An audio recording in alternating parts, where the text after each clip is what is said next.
बहुत स्वागत आपका। मैं आपके साथ सृष्टि मेहता।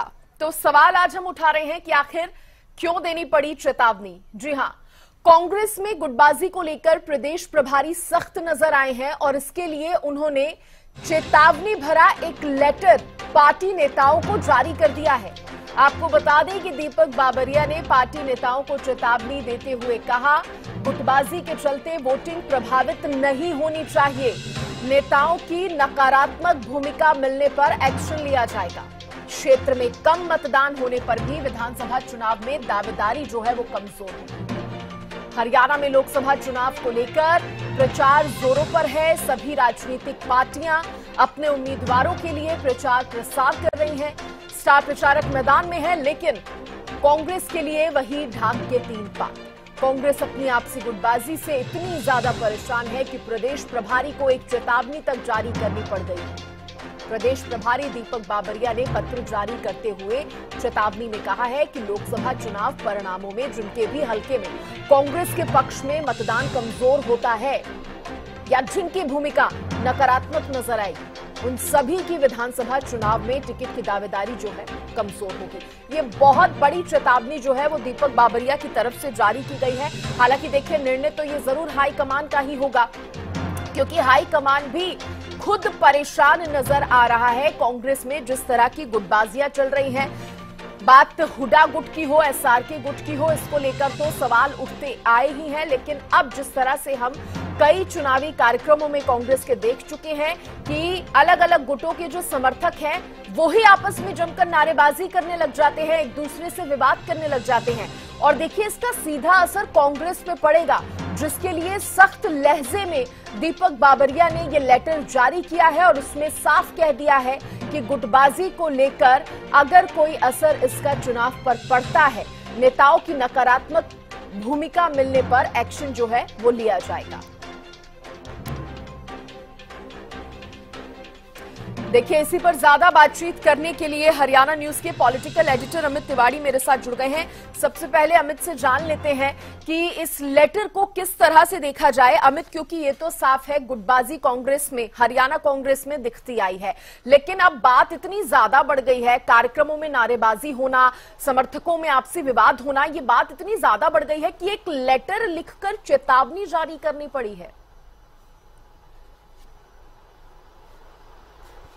देखिए सृष्टि, इसमें तो कोई दो राय है नहीं कि कांग्रेस में जो गुटबाजी का रोग है वो आज का नहीं है, वो काफी पुराना रोग है।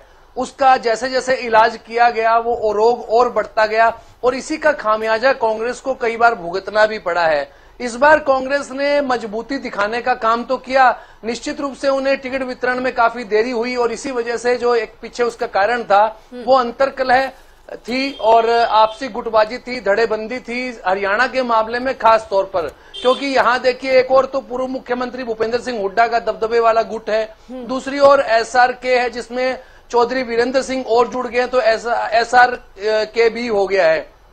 लेकिन इसी वजह से कांग्रेस को आज भी ये आशंका है कि गुटबाजी की वजह से हरियाणा में भी उनको धराशायी न होना पड़ जाए, क्योंकि टिकट वितरण में देखिए जिस प्रकार की देरी हुई और आखिरकार मजबूर जो नेतृत्व ना होकर मजबूत नेतृत्व बनते हुए कांग्रेस ने ऐसे लोगों की टिकटें काट दी जिनका एक तरह से परंपरागत जो सीट थी, वहां से उनकी पारिवारिक सीट थी, वो वहां से लड़े आ रहे थे और वो एक ठोस दावेदारी, मजबूत दावेदारी उन सीटों पर रखते थे। चाहे भिवानी महेंद्रगढ़ की बात करें, गुरुग्राम की बात करें, हिसार की बात करें, तो ऐसे क्षेत्र थे जहां पर एक तरह से उस दावेदारी पर रोक लगाई, लगाम लगाई और नए उम्मीदवारों को मौका दिया गया।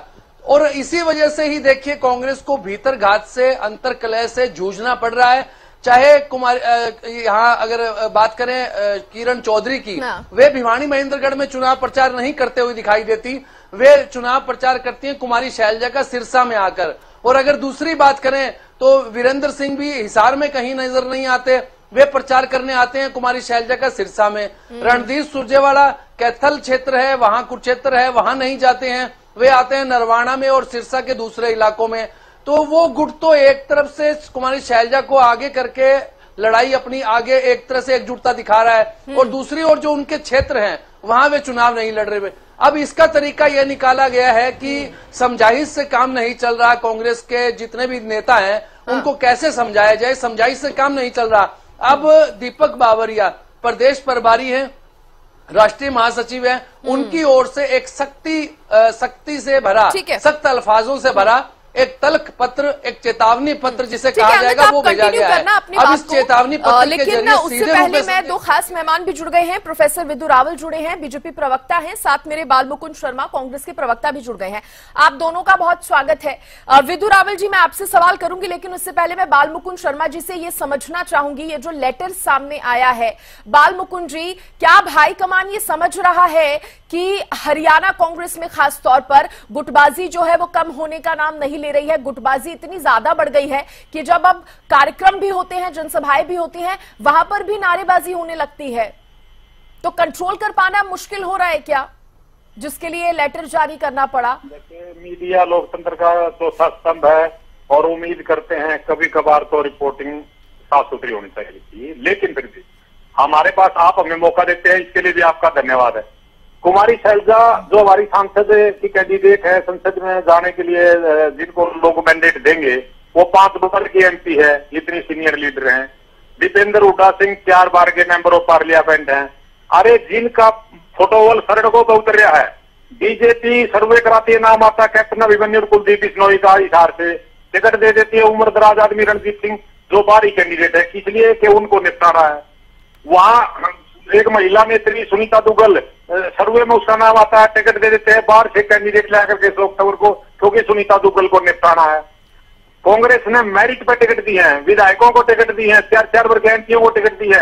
एमएलए वरुण मुलाना वहां से विधायक है और एमपी संसद में जाएगा, आप वहां बंतो कटारिया को देते हैं, बाकी चारों को निपटाने के लिए। बंतो कटारिया पंचायत मेंबर नहीं गई आज तक।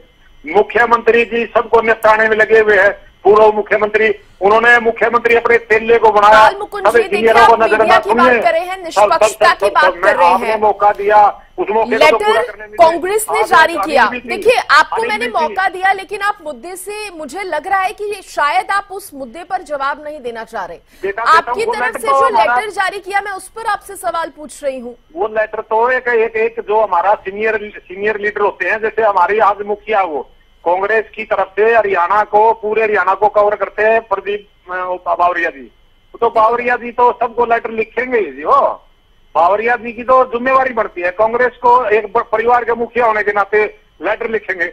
लेकिन मैं एक आदमी, एक नेता का नाम पूरे हरियाणा में आपसे ही पूछता हूँ, ऐसा लेटर की जिसमें चेतावनी नजर आ रही है, अब चेतावनी देनी पड़ रही है चेतावनी आपको नजर आ रही है, वो चेतावनी आपको नजर आ रही है या एजेंडा चलाने वाले लोगों को नजर आ रही है? हमें तो वो प्यार भरा लेटर है, हमें तो प्यार भरा लेटर है। प्यार भरे लेटर में 2 लाइनों का मैं जिक्र कर लेती हूँ।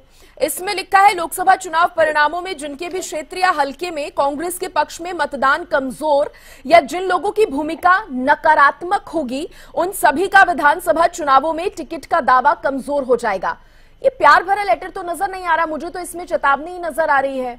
नहीं, चेतावनी नहीं है ना, यही तो बात होती है। जैसे हम घर में होते हैं, परिवार में होते हैं कि भाई अगर अच्छा काम करोगे तो हम आगे बढ़ेंगे, परिवार आगे बढ़ेगा, घर आगे बढ़ेगा तो सम्मान मिलेगा।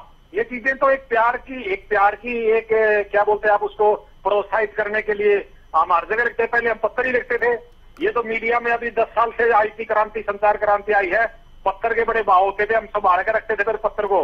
हम जब हमें पत्र मिलते थे अपने बुजुर्गों का, बड़ों का, दोस्तों का, उसमें हमेशा लिखा जाता था कि हम यहाँ सकुशल हैं, आप ऐसे करना। वो हर जगह सिखाया जाता है। पत्र एक बहुत बड़ा माध्यम है और उसको एक तरह से मैं ये कहना चाहूंगा कि एक शिक्षा का काम करता है, बल्कि उसको तो अगर सहेज कर रखते हैं लोग, आगे भी देखते हैं कि उस व्यक्ति ने मुझे क्या कहा था, क्या शिक्षा दी। ठीक है अमित, आप मुस्कुरा रहे हैं, आप इस पर रिएक्ट करना, लेकिन उससे पहले मैं विदु रावल जी को चर्चा में जोड़ लेती हूँ।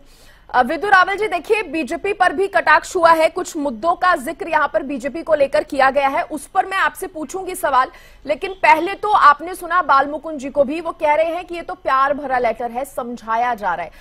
आपको भी यही लग रहा है? बाल मुकुंद जी बड़े सीनियर प्रवक्ता है कांग्रेस पार्टी के, और कई बार जो है कई महीने हो जाते हैं उनसे बात किए हुए, लेकिन अच्छा अवसर है जब उनसे बात हो पा रही है। यही अपने आप में कांग्रेस की गुटबाजी का कहीं ना कहीं कलई खोलता है। पत्र के बारे में कह रहे थे, फिर वो पत्रों के महत्व के बारे में बताने लगे, फिर वो बताने लगे कि ये लव लेटर है, वही इसी प्रकार के लव लेटर जैसे पाकिस्तान को लिखा करते थे जब पाकिस्तान के आतंकवादी आकर हिंदुस्तान में विस्फोट किया करते थे। ये तब जिस प्रकार के पत्र लिखा करते थे, अब सत्ता से बाहर निकलकर आपस में एक दूसरे को उसी प्रकार के लव लेटर लिख रहे हैं, प्यार भरे पत्र लिख रहे हैं और उनको संजो के रखने की बात कर रहे हैं। देखिए, कांग्रेस की स्थिति जो है किसी से छुपी हुई नहीं है। ये कुछ भी कह लें, कहीं भी कह लें, ये सोचते होंगे कि हमने बहुत अच्छी तरह से बात को घुमा दिया, लेकिन दर्शक तो समझते हैं कि किस प्रकार से कुमारी शैलजा जी को निपटाने के लिए भूपेंद्र हुड्डा और पूरी टीम लगी हुई है, किस प्रकार दीपेंद्र हुड्डा को निपटाने के लिए सभी लोग लगे हुए हैं। किरण चौधरी जी की बिटिया को टिकट न देकर उनको निपटाने का प्रयास किया गया है। कैप्टन अजय यादव जी को टिकट न देकर इस प्रकार उनको निपटाने का काम किया गया है। करनाल के अंदर किस किस को निपटा दिया, इन्होंने बता रहे थे कि कई कई बार के विधायकों को दिया है, कई कई बार के विधायक खड़े रह गए, कई कई बार के अपने आप को नेता कहने वाले लोग खड़े रह गए और इन्होंने जिसको टिकट दिया है वो बेचारा खुद घूम के कह रहा है, भाई नोटा से तो अधिक वोट दे दोगे कि नहीं दोगे। ऐसी तो इनकी स्थिति चल रही है। लेकिन फिर भी ये कांग्रेस के लिए नया नहीं है। कांग्रेस में जूतम पजार इस प्रकार से लगातार चलती रही है। हमने असंख्य डिबेट की है इसके लिए, असंख्य मैन आवर्स हमने इसके लिए वेस्ट किए हैं। हमने देखा है कि इनके जूतों में कील बटती है, इनकी बैठकें जो होती हैं वो कुर्ता फाड़ बैठकें होती हैं। और एक कुर्ता फाड़ बैठक को लेकर तो बालमुकुंद जी नहीं, संयोग से यही थे मेरे सामने, इन्होंने बताया था कि किस प्रकार से भगदड़ मच गई। और भगदड़ मच गई तो वो असल में भगदड़ किसी और कारण से मच गई। एक दूसरे के पैर के ऊपर सिर और सिर के ऊपर पैर और कंधे के ऊपर पैर और कुर्ता फाड़ और लट बजाओ और ढोल बजाओ, हर प्रकार का इनके यहाँ पर देखते हैं हम परपंच। लेकिन कुल मिलाकर कांग्रेस की स्थिति को लेकर किसी शायर ने जो है बहुत एक कालजयी शेर कहा है कि बैठता हूं तो दर्द उठता है, बैठता हूं तो दर्द उठता है और दर्द उठता है तो बैठ जाता हूं। इस प्रकार कांग्रेस जो है आज डूबता हुआ एक जहाज है। ये जहाज जिसमें चूहे आपस में लड़ रहे हैं और इनके लड़ने से जहाज डूबने से नहीं बचेगा, ना इनके लड़ने के कारण डूब रहा है। ठीक है, डूबता हुआ जहाज आप बता रहे हैं कांग्रेस को। सबसे पहले अमित, आप मुस्कुरा रहे थे, फटाफट से उस पर आप अपनी बात रख दीजिए। देखिए, मेरा जो बात मैं पूरी नहीं कर पाया था उस समय, सृष्टि जी, दरअसल जो बालमुकुंद जी बात कह रहे थे वो मैं उनसे यही कहूंगा कि वे सीनियर प्रवक्ता है कांग्रेस के और वे पूर्वाग्रह से ग्रस्त होकर मीडिया पर सवाल न उठाएं, क्योंकि बात जो मैंने कही थी, मैंने कहा कि कांग्रेस ने पहली बार जो है वो मजबूरी नहीं दिखाई, मजबूती दिखाई है। लेकिन जो पत्र दिया गया है उसकी भाषा देखिए, उसके नीचे, पत्र के नीचे बाकायदा जिन दो लाइनों को सृष्टि ने पढ़ा है वो लाइनें बोल्ड की गई है, अलग से दिखाई देती हैं वो लाइनें। बाकी सारी सामान्य बातें हैं, वो दो लाइनों पर ज्यादा फोकस किया गया है और उसमें जो अल्फाज है वो चेतावनी भरे हैं। तो इसको आप मजबूती से बात कहिए कि यह जो बात कही गई है वो चेतावनी है उन लोगों के लिए जो अगर दगाबाजी करेंगे और भीतरघात करेंगे। आप सीधे रूप में कहिए कि उनके लिए ये एक तरह से चेतावनी है। पार्टी की गद्दारी नहीं होनी चाहिए, पार्टी उम्मीदवार का विरोध नहीं होना चाहिए, इसमें तो कोई दुराव छिपाव वाली बात नहीं है। प्यार भरे कुछ शब्द नहीं है वो बालमुकुंद जी। और दूसरी बात कि निश्चित रूप से आपने कहा कि एक दूसरे की मदद कर रहे हैं। शैलजा कुमारी जी सीनियर नेता है, मैंने आपके लिए नहीं कहा। जी निश्चित रूप से मैंने सृष्टि पहले ही कहा कि निश्चित रूप से कांग्रेस ने जो है वो मजबूती दिखाई है, बिल्कुल, और मजबूरी नहीं दिखाई। इसलिए जो मजबूत अपनी दावेदारी रखते थे, कहीं उनके गढ़ थे, वो गढ़ पुराने तोड़ने का काम किया। पारिवारिक जो उनकी सीटें थी उनसे उनको अलग किया और उनकी टिकटें काटी और नए उम्मीदवारों को, और सर्वे के आधार पर कहीं बेहतरीन उम्मीदवार उन्हें लगे होंगे, उनको टिकट दी। लेकिन इसमें अगर पत्र कोई आता है, वो दीपक बाबरिया लिखते हैं, चाहे वे मजबूती से लिखते हैं या मजबूरी में लिखते हैं या चेतावनी देते हैं, वो उनकी बात है। लेकिन सबसे अहम बात है कि मीडिया पर सवाल उठाने की बजाय इस पत्र की मजबूती या मजबूरी बालमुकुंद जी को बतानी चाहिए। जी सृष्टि। बालमुकुंद जी, बताऊं, मैंने आपके शब्दों में मीडिया की बात नहीं की। आपके शब्दों में सार कर दी थे। ये तो एंकर मुद्दे ने ये मुझे कहा, तो मैंने एंकर मुद्दे, मैंने आपके शब्दों को, चलिए मैंने क्या कहा वो भी बता दीजिए बालमुकुंद जी। मैंने तो आपका लेटर ही पढ़ा। आपने ये कहा ये पत्र में जो लिखा, पत्र में वो लिखा, मतलब मैं आप पे भी वो नहीं करता। तो मैंने अपने आप से पत्र में जो लिखा है मैंने अपने आप से बना दिया, आप ये कहना चाह रहे हैं, या मैंने पत्र को पढ़ा? आप भी मेरे लिए बहुत सम्मानित है, लेकिन मैं वो स्पष्ट करना देता हूँ, जो हमारे विश्लेषक होते हैं वो निष्पक्ष होते हैं। आप भी हमारे लिए इतने आदरणीय हैं। हम जो अपनी बात रख रहे हैं एक दूसरे के प्रति, कोई हम टैक्स नहीं कर रहे जी। मैं तो अपनी बात को आगे भी मैं आपको, आप हमें मौका देते हैं, इसके लिए भी तो मैंने आपको धन्यवाद किया। और ये अच्छी बात है कि कांग्रेस अगर मजबूती से अब अपनी बात रख रही है, हाईकमान स्ट्रॉन्ग डिसीजंस ले रहा है, ये अच्छी बात है कांग्रेस के लिए भी। इसको गलत तरीके से मीडिया नरेट कर रही है, ऐसा आपको लग रहा है वो एकदम गलत है? ये चलता रहता है, ये चलता ही रहेगा, कोई बात नहीं। और आप लोगों के लेकिन बाल मुकुंद जी, सवाल यहाँ पर यह भी उठ जाता है कि इस तरह से लेटर लिखने की जरूरत इसलिए पड़ रही है क्योंकि गुटबाजी कहीं ना कहीं हावी है। ये हरियाणा कांग्रेस के भी अपने नेताओं को समझना चाहिए कि पार्टी पहले है, अपनी इच्छाओं से पहले पार्टी है। हमें क्लीन स्वीप करना है, हमें 2 सीटों पर हम देखा था, मैं बता देता हूँ, हमें 2 सीटों पर देखा था, गुड़गांव में और करनाल में। उसमें हमें गुड़गांव करनाल को भी हमने जीतना है, हमें 0-10 से मैच एक तरफ करना है। 11 कांग्रेस की चंडीगढ़, करनाल में और गुड़गांव में हमें थोड़ा देखा था, तो पत्र लिखा गया है। और मेरे को करनाल भी हमारी तरफ रुझान आया है, गुड़गांव भी, क्योंकि 11 सीट कांग्रेस की आ रही है और निश्चित है कांग्रेस करती। तो इसलिए थोड़ा बहुत जब लगता है ना, ज्यादा प्राप्त करने की इच्छा होती है तो आदमी कोशिश ज्यादा करता है। हमें 8-2 का आदेश था, लेकिन पिछले 2 दिन से हालांकि बदली। करनाल में भी एक तरफ है, गुड़गांव में भी। मैं तो सीटों में नाम बता रहा हूँ, करनाल गुड़गांव में हमें साथ को थोड़ा बहुत पत्र लिखा गया है, उसको 10-0 करनी है, बल्कि 11-0 चंडीगढ़ समय से। तो वो हमने कोशिश की है, और हम क्लीन स्वीप करेंगे, तो यहाँ बिल्कुल सभी बताएंगे हम। अच्छा विदु रावल जी, देखिए 8 मुद्दों को लेकर बीजेपी के खिलाफ इन्होंने कुछ बातें भी लिख दी हैं अपने लेटर में। किसानों की बात कर दी, महिला खिलाड़ियों की बात कर दी, युवाओं ने रोजगार मांगा, अग्निपथ योजना लेकर आ गए, इस तरह की बातें लेटर में लिखी गई हैं। तो देखिए जी, कांग्रेस की कहीं ना कहीं ये प्लानिंग है कि इन मुद्दों को इस तरीके से उठाया जाएगा लोकसभा चुनाव में।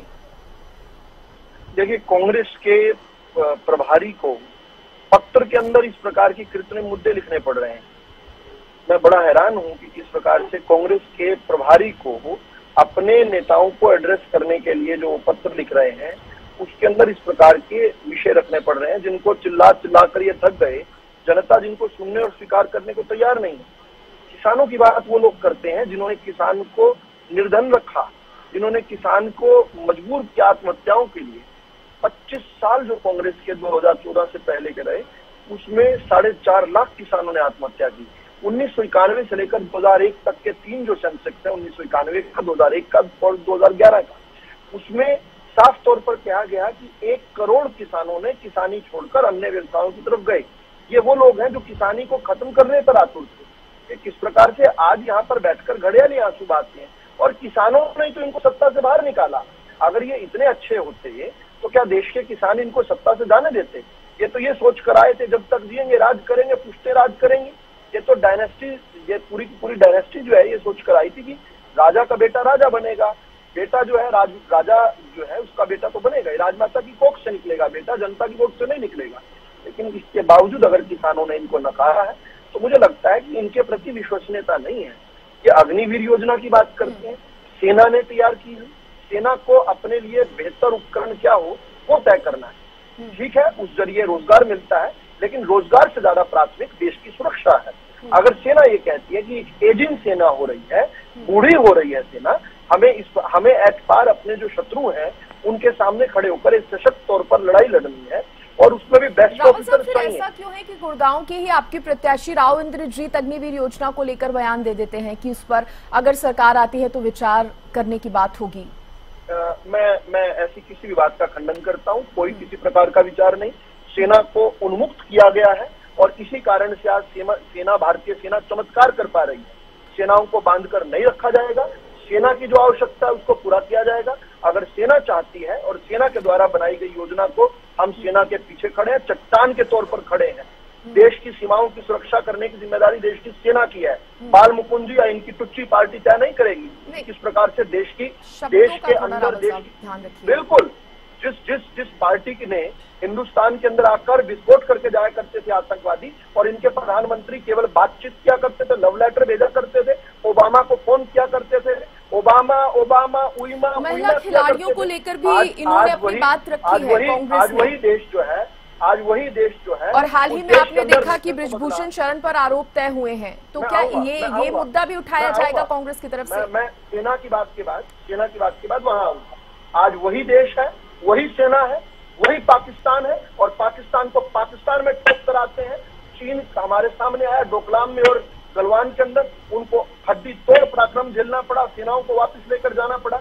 हमने देखा है आज वही सेना है। जब सेना को सेना का काम करने दिया जाएगा तो देश की सेना क्या उत्कर्ष कर सकती है, इसको हमने देखा है। इसलिए मैं चाहता हूं कि बिना नॉलेज के एक्सपर्ट्स जो है सेना के काम में हस्तक्षेप ना करें। अगर सेना ने योजना किया तो इन सबको जो है पार्टी लाइन से ऊपर। ठीक है, आप कांग्रेस पर निशाना साध रहे हैं, ठीक है, लेकिन मैंने राव इंद्रजीत का भी जिक्र कर दिया जो गुरुग्राम से ही आपके ही प्रत्याशी हैं। ठीक है, अगर आप राव साहब फटाफट से। हाँ जी, मैंने ये बयान नहीं सुना।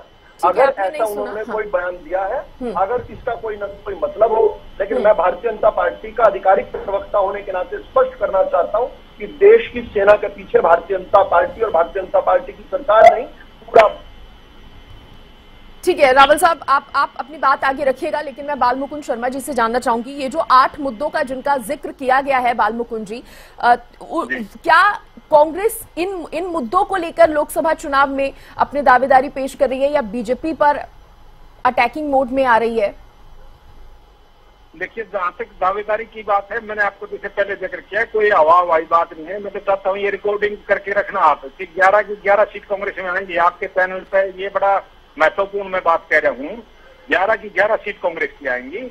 हमारे प्रभारी महोदय ने जिन मुद्दों का जिक्र किया वो हमारे मैनिफेस्टो में भी है, और सैद्धांतिक तौर पर ये वो चीजें हैं जो हमारे दिल के करीब हैं। और हम जनता की सेवा जिस तरीके से हमारे प्रवक्ता साथी कर रहे, मेरे छोटे भाई हैं, बहुत ही सुलझे और सभ्य है, सुशील प्रवक्ता है, कि भाई कांग्रेस को नकार दिया, इनको ये नहीं पता है। हमारी तो 3 पीढ़ियों में राज किया, शहादत दी है पंडित जवाहरलाल नेहरू, श्रीमती इंदिरा गांधी और राजीव जी। उसके बाद अभी 4थी पीढ़ी सेवा कर रही है कांग्रेस में, राहुल जी, सोनिया, प्रियंका जी, सोनिया जी। हमारा तो देखो प्रजातंत्र यही खूबी है, सदा नहीं रह सकते, बदलाव होगा। बदलाव हम अमित शाह जी और मोदी जी की तरह ऐसी प्लानिंग नहीं बनाती कि हम ही रहेंगे अगली जन्म पीढ़ी। हमें क्या करते, जनता ने हमें मौका जरूर दिया, पीढ़ी दर पीढ़ी मौका दिया हमने, और लंबा समय शासन दिया। अभी भी जो कांग्रेस की नीतियां हैं, हमने भटकाव की, बदलाव की, धर्म जाति की, प्रधानमंत्री देश का शर्मिंदा होना पड़ता कई बार हमें कि वो हिंदू मुसलमान कर रहा है, जिनकी नागरिक है सभी देश के, और देश का प्रधानमंत्री हिंदू मुसलमान की बात कर रहा है। अब क्या बताएं, भगवान राम की बात कर रहे हैं। तो बालमुकुंद जी, मैं इसमें एक चीज और भी ऐड करना चाहूंगी कि कांग्रेस की तरफ से ही कुछ बयान नेताओं के ऐसे सामने आए हैं, गाली गलौज जैसे शब्दों का यूज करना और अजीब मतलब गलत कमेंट करना, वो भी सही नहीं है। हाँ, अगर शर्मिंदगी की बात आती है तो कांग्रेस को इस पर भी विचार करना चाहिए। फटाफट से अमित कम शब्दों में आपका इस लेटर पर लास्ट कमेंट। ठीक है सर, कम शब्दों में अमित, फटाफट से। जी देखिए सृष्टि, सबसे अहम बात है कि मुद्दे तो सभी इसमें उठाए गए हैं, लेकिन यह जो पत्र देने का तरीका था वो कहीं न कहीं एक हिदायत है पार्टी के उन नेताओं के लिए, उन कार्यकर्ताओं के लिए जो पार्टी के उम्मीदवारों का, अधिकृत जो उम्मीदवार कांग्रेस ने बनाए हैं उनका विरोध कर रहे हैं।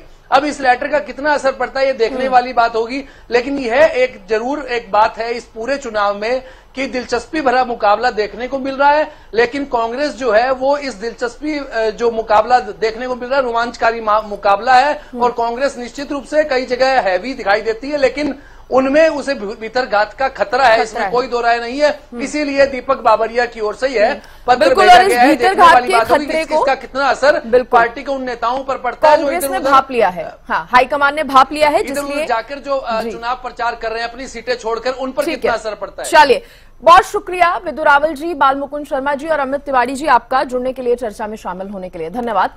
तो देखिए, भीतरघात का खतरा जिसकी बार बार जिक्र हरियाणा न्यूज ने भी की है, और कहीं ना कहीं माना यह जा रहा है कि उसी खतरे को भांपते हुए हाईकमान की तरफ से या दीपक बाबरिया की तरफ से ये लेटर जो है कड़े शब्दों में जारी करके ये कह दिया गया है, कोई अगर दावेदारी कमजोर करने की कोशिश करेगा, नकारात्मक कमेंट करेगा तो उस पर एक्शन हो सकता है। फिलहाल इसी के साथ इस बुलेटिन में इतना ही। देखते रहिए हरियाणा न्यूज।